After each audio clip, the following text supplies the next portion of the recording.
Good morning. I'm going to call to order the May 13th, 2024 Oklahoma City Post-Employment Benefits Trust. With that, we'll go to item number 2, approval of the February 12th, 2024 minutes. I would entertain a motion.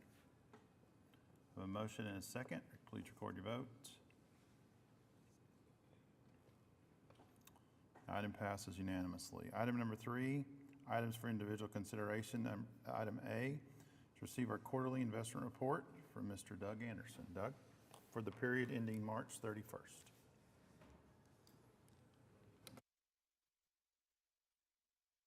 Happy Monday, March 31st, the first quarter of this year. We're going to be talking about today. I'm not going to spend a ton of time on market environment. I think we all have a good idea what's going on. The Federal Reserve is still fighting inflation.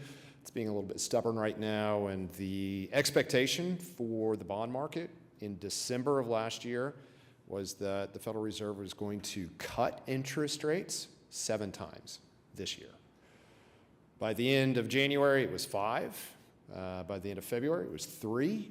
Now it's 50-50 for 1. And that's because inflation has not gone down as quickly as Federal Reserve had hoped it to, despite the energetic rate increases that we saw over the past 20 months. They have not raised rates since July of last year, but they have not cut them either, and are indicating that rates will be, here we need to say this all together, higher for longer.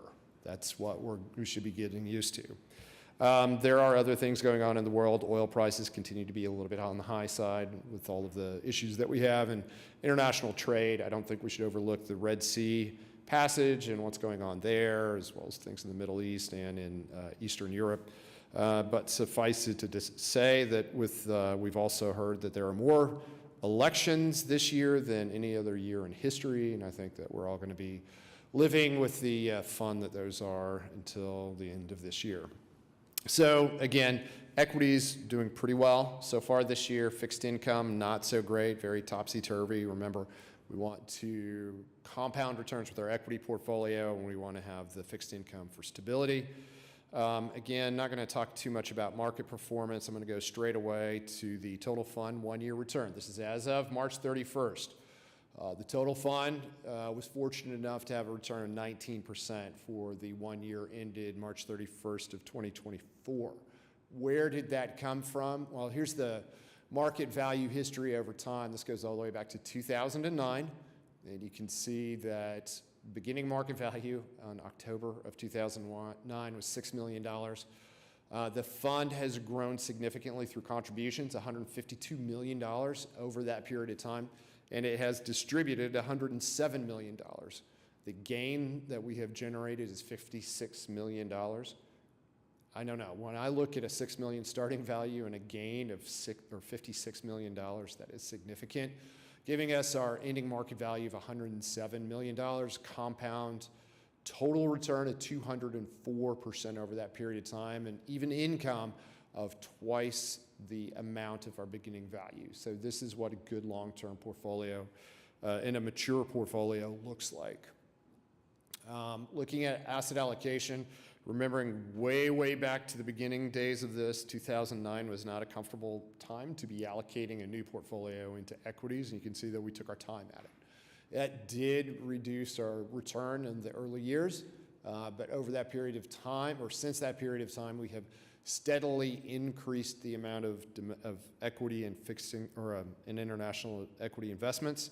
And as of lately, you can see a tiny little fraction of the portfolio in cash and equivalents, which we keep that very low at all periods of time. I'm going to go to the asset allocation here. You can see we started the quarter at $102 million. We ended the quarter at $107. Most of the portfolio is allocated to equities.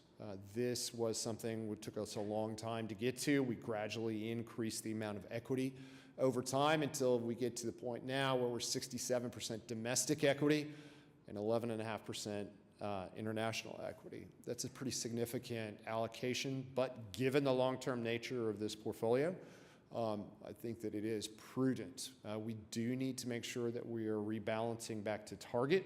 We do that with cash flows, and occasionally when markets get extremely volatile, we would be able to allocate at a period of time to rebalance the portfolio to our long-term targets. In other words, the rebalancing process is our discipline. The rebalancing process tells us to buy low and to sell high and recycle over and over and over again.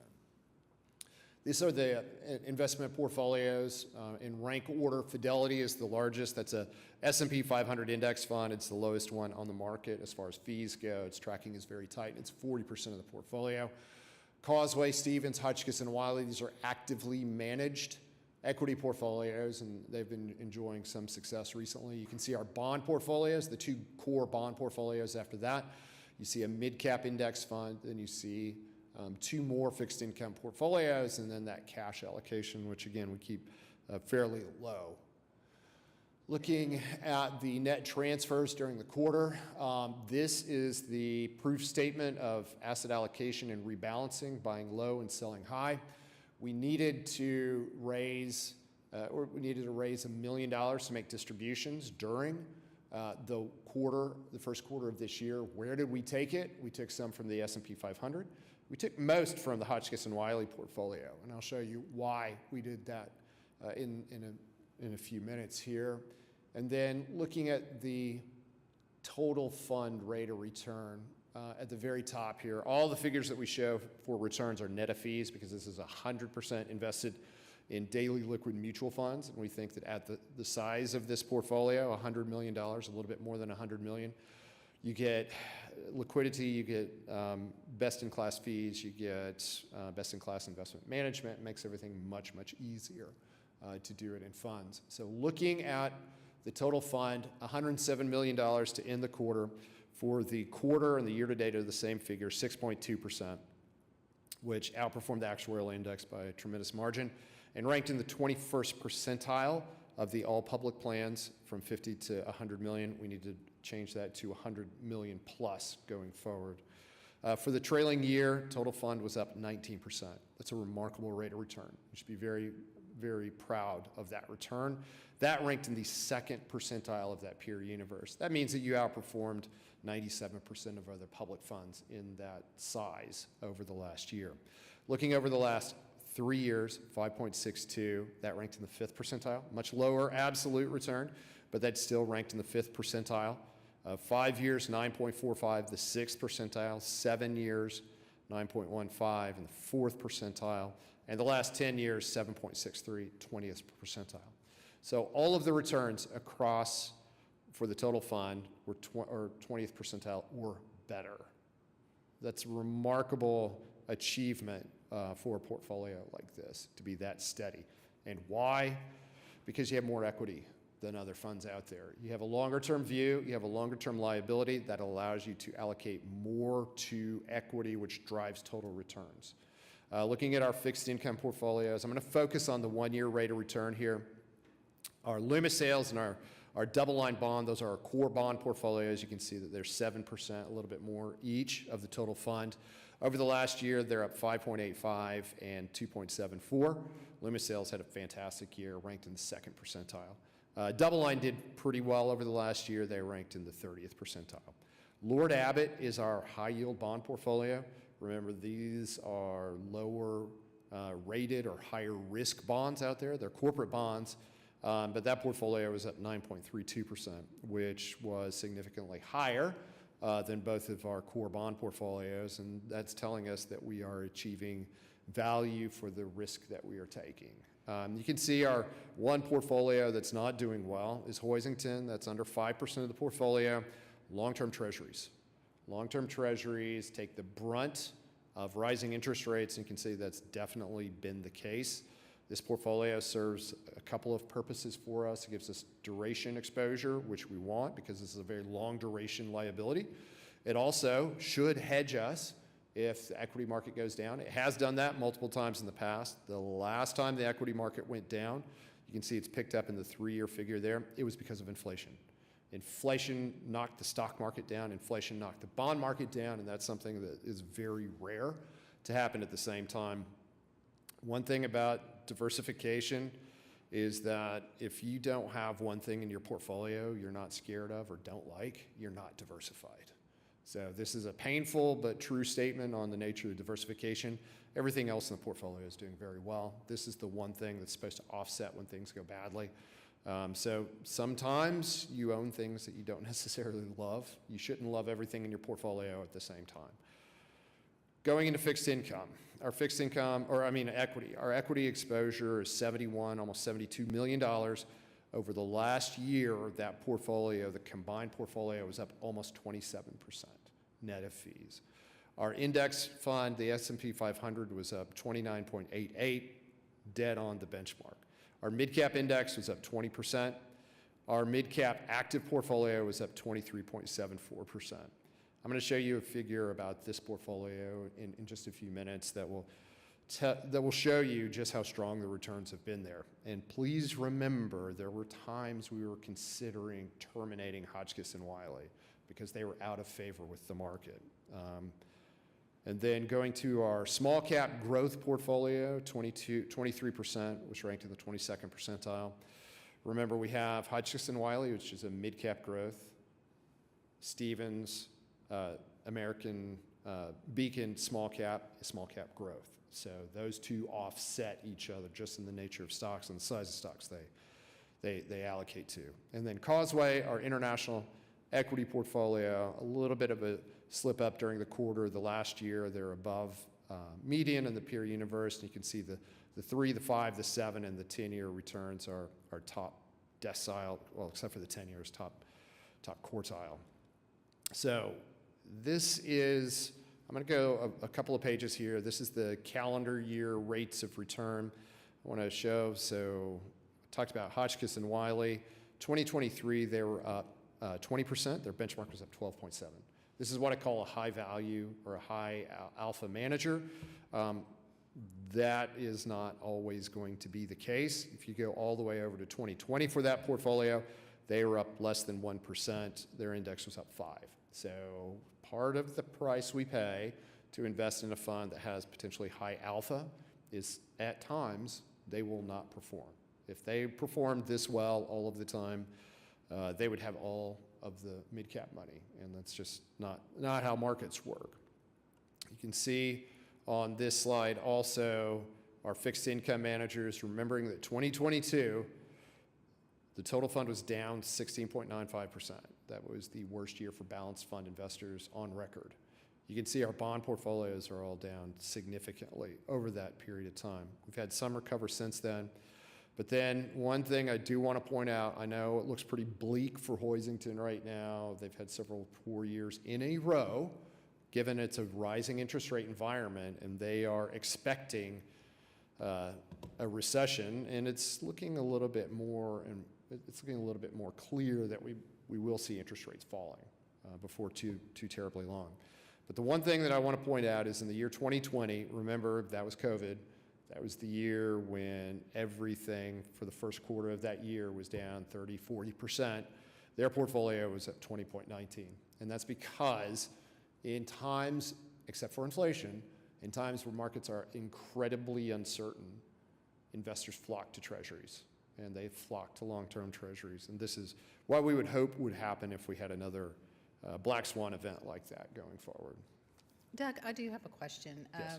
Why do you think they underperform so significantly below Yes. the benchmark?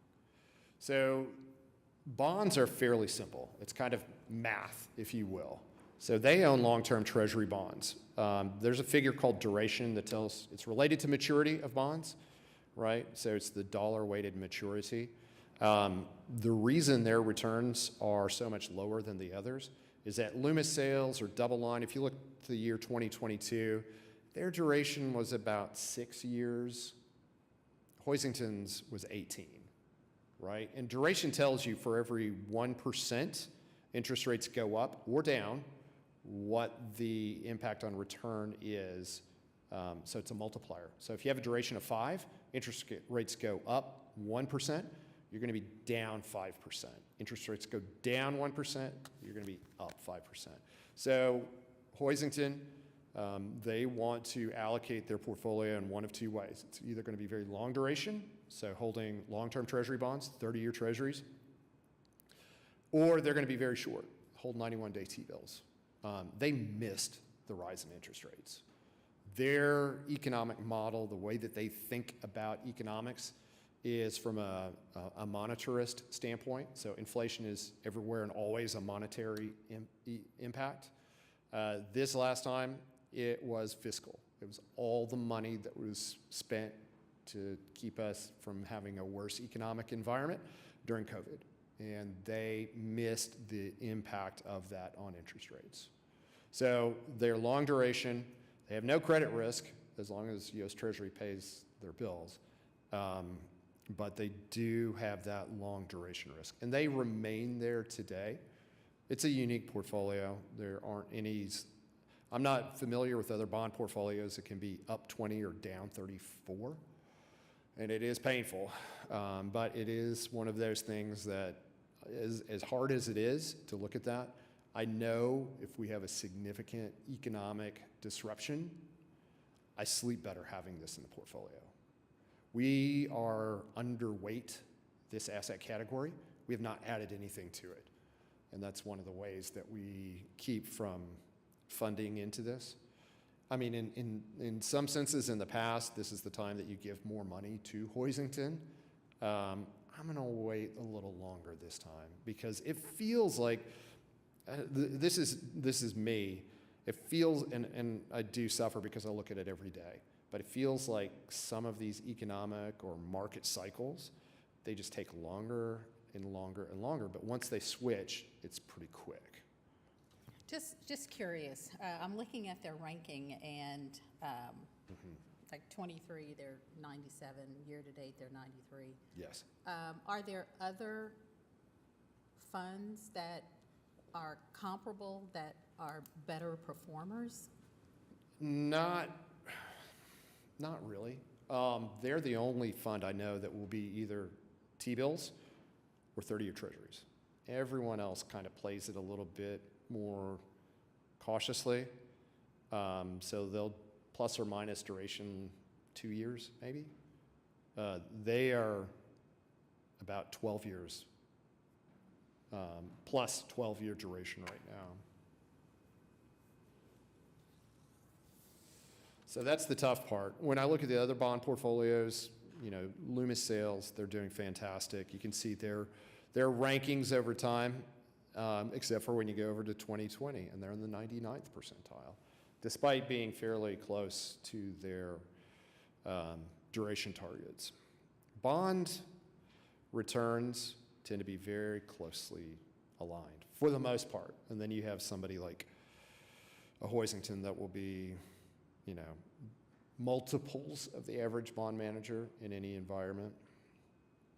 I want to point to, I think it's on here. No, it doesn't. One nice thing about options that we have in the market right now is I know your actuarial assumption is above 7%. You can get more than 5% in a money market fund right now. And those are options that lots of my clients do. I know that as an institution, I know that you are holding a significant portion outside of this portfolio in cash, and that's great, right? We are earning actual interest on those funds now, whereas 2 years ago would have been almost zero. So it's offset. You don't see it just because it's not accounted for in that way. We don't show the cash buffer in this report because we have no say over it. Trustee Barry, did that answer your question? I'm going to go on a couple more slides here. One, just because I'm kind of a numbers and an investment history enthusiast. Thank you. On page 34, I want to point out one figure. This is Hotchkiss and Wiley. They are one of the strongest value-based mid-cap managers in the world. They do more research on individual companies, more in-depth research than 95% of firms out there, and it doesn't always work, but sometimes it does. And I want to call your attention to the chart on the left. You see the column there where the blue dot is significantly higher than the top of that bar. What that bar shows you is the other managers in their area. And it goes from the 95th percentile at the bottom to the 5th percentile at the top. And you can see it's divided into quartiles in between there. We don't show the first through the fourth or the 96th through the 100th because those are really outliers and it kind of skews our view of it. But in this case, you're a good outlier. Hotchkiss produced a 36.2% rate of return and ranked in the first percentile over the 4 years that ended March 31st. That 36.2% rate of return is an annualized rate of return. That is an average annualized rate of return. So when we do the compounding magic math, 36% return, anybody want to guess what that is in a total return standpoint? That's 244% rate of return over a 4-year period of time. And again, we almost fired Hotchkiss a couple of times because their returns were below median. Now, I don't expect to ever see this again. I've seen returns like this in the past, and it is rare. They do not get there by investing in names that everyone has heard of or names that everyone is comfortable holding. They are looking to buy companies that are on the 52-week low list, and that's how they can generate returns like this. But when I look at the 2023, they're in the 10th percentile, 2022 first, 2021 first. Remember, what did we do during the first quarter? We took $1 million away from them, and I think that's the prudent thing to do, to always trim back your winners. So that being said, I'm in a couple of fiduciary items here. Hoisington is still on the watch list. I think we keep them there. Be patient with them. When things look very bleak in the rest of the world, they will be the one that probably performs well. And then I look at expenses. So your average expense ratio, weighted average is 42 basis points. Category average is 91, which means that you are 49 basis points off. And the biggest reason is the Fidelity Index Fund is 0.8 basis points, so it's less than 1 basis point. That $40 million portfolio is providing the bulk of the savings versus average. So we're saving $478,000 versus the average, and this one fund is $375,000. Fidelity and Vanguard and BlackRock and State Street are price competitive. Fidelity decided once and for all about 5 years ago, it's like, we're not going to be beaten. So they took what Vanguard was charging for their index funds, and they went through an exercise where they said, what would it cost for people to change from Vanguard to us? How much savings? And the magic number was half. If you can save half the fees switching from Vanguard to Fidelity, you will switch, and that's why we did it when we did. So that is the quarterly report, 19%. That's not a bad number in any means. You should be very proud of that. And the fact that we're also maintaining our discipline by taking away from our top performing managers is also fantastic. Happy to take any questions. Go ahead, Amy. Oh, good. So can you go back to the previous slide? I'm looking at the red. Hoisington. Yes, of course. Are we paying them more? Am I what? Are we paying them more? No, that's not. So this is a mutual fund, and what this shows on this, wait, where am I?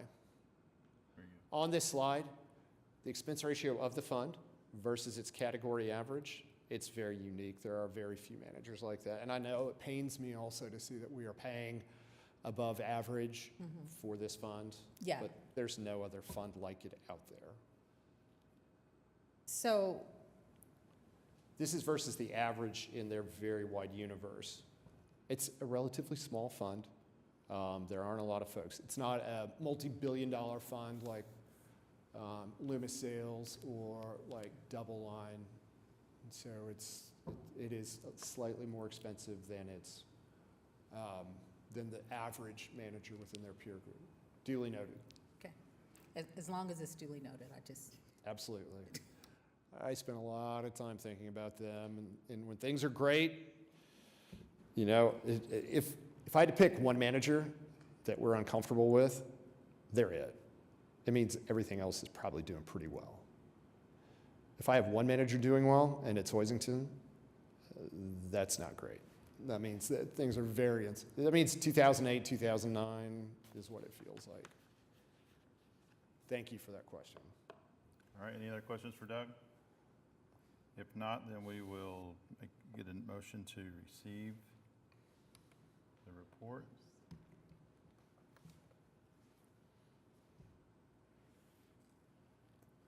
Motion and second, record your vote. Motion passes. Now to item 3B. Doug's going to talk about probably the April 30th, 2024 report. Perfect. Okay. Oh, where are we here? Oh, and I forgot to ask, what do you think about our new graphics and logo? It has stirred some questions. So here we are, and by the way, the transition has been very smooth. It's weird. That's pretty much what everyone says. It looks like it's a mistake. Pardon? It looks like it's somebody messed up. It looks like Did it get wet? it looks like the roller. It's not hitting all the way. Yeah, absolutely. But the key thing is we're talking about it. And I know from a marketing standpoint, Yes. I remember Linda Soundtrack, remember? So, No such thing as, what is it, bad publicity is kind of the side on that. It's supposed to show motion. I see a lot of people wearing tennis shoes though in it, and I'm like, aren't we supposed to be more professional than wearing tennis shoes around all the time? But that's it. And I still don't know why the A, I should know this, I don't know why the A in Mariner has that arch over it. I need to find that out. So that being said, April was not a great month when it comes to returns. You can see here that equities were down, small cap equities were down, bonds and international, those were all down during the period. You can see that I'm going to go to the monthly return. The total fund was down 4% for the month. So this is the volatility that we can see. For the quarter to date, up 2.36. For the 1 year, still at 13.31%. So that's quite good. And you can see usual suspects. We had one bond portfolio that was positive was almost positive. It was positive for the quarter. That's the lowest rated or the highest yield bonds that we had. You can see across the board, equities were down. International kind of helped us out a little bit, but it was a tough month as far as returns go. I will say that this month, I just put some figures in. We're back to about where we started the quarter, market value-wise. It's been positive. We've made up some of those returns. But, you know, we're going to expect to see returns going down from time to time. It's just inevitable that it's going to be, and especially over time that things go very, very well, you're going to have pullbacks. Oh, one last thing. It says at the bottom here about Greenwich study. We won it for the third year in a row. The top mid-sized consultant in the country. And we do actually get to bring that with us over to Mariner. So 3 years in a row, we were the top rated. And this is an award that's based on surveys given to our clients and how they rate us. So we're very, very pleased with that. We didn't even participate in the survey 3 years ago, but since we started, we have won it every year since we participated. So we're very pleased with that. So do we need to refer to you as the award-winning Good. Mariner? Yes. Okay. Award-winning nerd, is that? Okay. So a little, yes. With unusual graphics. I like this one. I mean, this is pretty nice and simple. That's good. So that is the April report, and I'm happy to take any questions. All right. With any questions for Doug? No, just congratulations on that recognition. That's very impressive. Yeah. Thank you very much. I do have to say that I feel badly calling on my clients and saying, can you please do this again? Because it's a very in-depth survey, and it takes them a lot of time, and I appreciate it a lot. And I know that a lot of our clients do this for us. I think that we are also unusual that we have more clients replying every year, whereas most folks, they will start and they'll have, 10%, and then it'll go to 5% the next year. But we had more, not only were we the highest rated, we had more of our clients respond than any other firm out there. Thank you very much for that. So all your clients are engaged. We use that word around here a little bit. Yes, they are engaged. We like engaged clients. We like tough questions. All right, okay. With that, we'll entertain a motion for item 3B. Motion and second. Record your vote. Passes unanimously. Doug, thank you. Thank Safe you. travels back to Tulsa. Thank you very much. All right, now we're on to item 3C. We have to approve the fiscal year 25 annual budget establishing revenue and expenditure budgets for July 1, 24 through June 30, 25. We have Letitia Thompson, our Assistant Budget Director here. Hello, Letitia? I'm here from the Office of Budget and Management, and I will discuss the FY25 expenditure and revenue budget. The total budget is $26.9 million. That is a decrease of $2.6 million from the FY24 budget. In looking at the expenditures, indemnity premiums decreased by $600,000, and that's based on a slight decrease in enrollments. Medicare Advantage premiums decreased by $2.5 million, and that's based on contract renewal, so the premiums went down during the contract renewal period.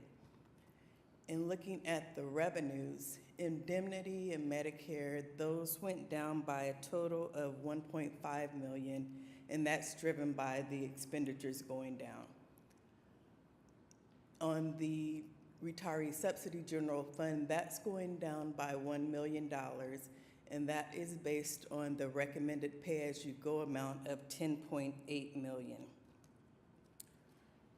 The use of fund balance, the beginning fund balance is $82.5 million. We're able to add $4.5 million, bringing the ending fund balance to $86.9 million. And with that, I'm happy to answer any questions. Any questions for Letitia? Thank you. With that, then, I'll entertain a motion to approve the fiscal year 25 budget. A motion and second. Record your vote. And the budget passes unanimously. Thank you, Letitia. And Billy, thank you for your work on that. All right, item 3D is renewal of agreement with BOK, DBA Bank of Oklahoma of custody services for May 10th, 2024 through May 9th of 2025. This is year 4 of 5, and it's based on the current assets annual costs of $35,000. It's an increase of $1,000. And if you have any additional questions, our treasury staff is here to answer. A motion and a second. Record your vote. Passes unanimously. Item 3E is our amendment number 2 and restated audit contract with Allen, Gibbs, and Hulick to include audit services for fiscal year 23-24. Cost of $26,289. There's a 1-year extension. The increase is a little over $1,000. I'll entertain a motion.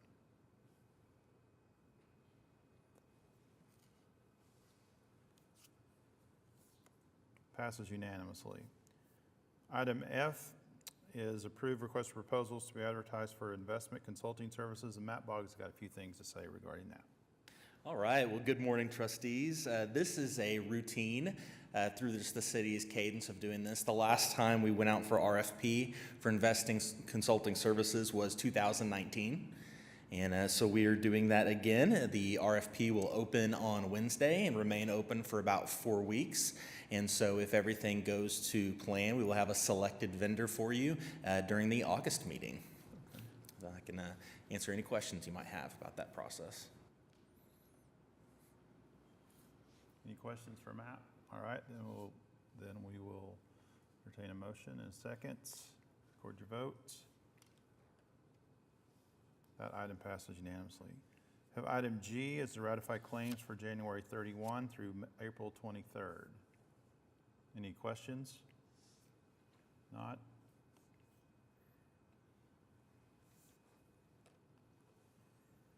Item passes. Now we're on to item 4 is comments from trustees. Have any comments? I do have a comment or a question.